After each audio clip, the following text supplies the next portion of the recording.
parable of the wedding banquet. Jesus spoke to them again in parables, saying, "The kingdom of heaven is like a king who prepared a wedding banquet for his son. He sent his servants to those who had been invited to the banquet to tell them to come, but they refused to come. Then he sent some more servants and said, 'Tell those who have been invited that I have prepared my dinner.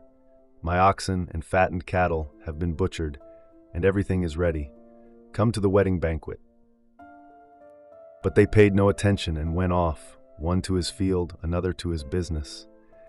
The rest seized his servants, mistreated them, and killed them. The king was enraged. He sent his army and destroyed those murderers and burned their city.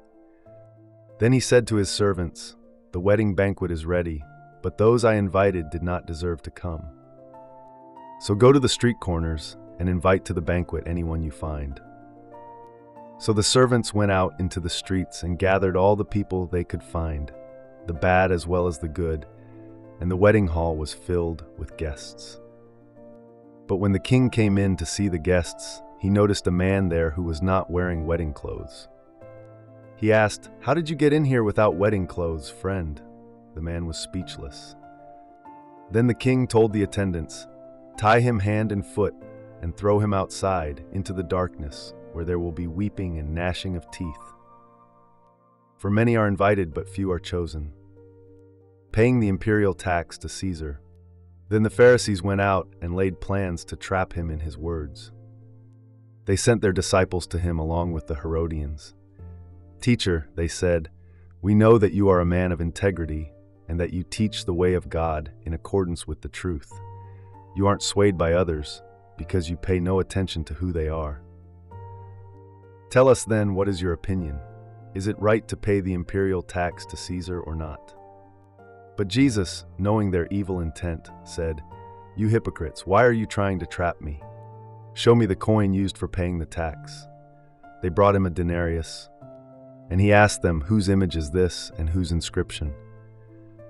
'Caesar's,' they replied. Then he said to them, 'So give back to Caesar what is Caesar's, and to God what is God's.' When they heard this, they were amazed, so they left him and went away. Marriage at the resurrection. That same day the Sadducees, who say there is no resurrection, came to him with a question.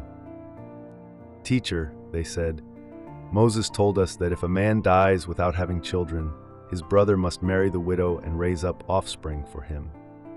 Now there were 7 brothers among us. The first one married and died, and since he had no children, he left his wife to his brother. The same thing happened to the second and third brother, right on down to the 7th. Finally, the woman died. Now then, at the resurrection, whose wife will she be of the 7, since all of them were married to her?' Jesus replied, 'You are in error because you do not know the Scriptures or the power of God. At the resurrection, people will neither marry nor be given in marriage. They will be like the angels in heaven. But about the resurrection of the dead, have you not read what God said to you? I am the God of Abraham, the God of Isaac, and the God of Jacob. He is not the God of the dead, but of the living.' When the crowds heard this, they were astonished at his teaching. The greatest commandment. Hearing that Jesus had silenced the Sadducees, the Pharisees got together.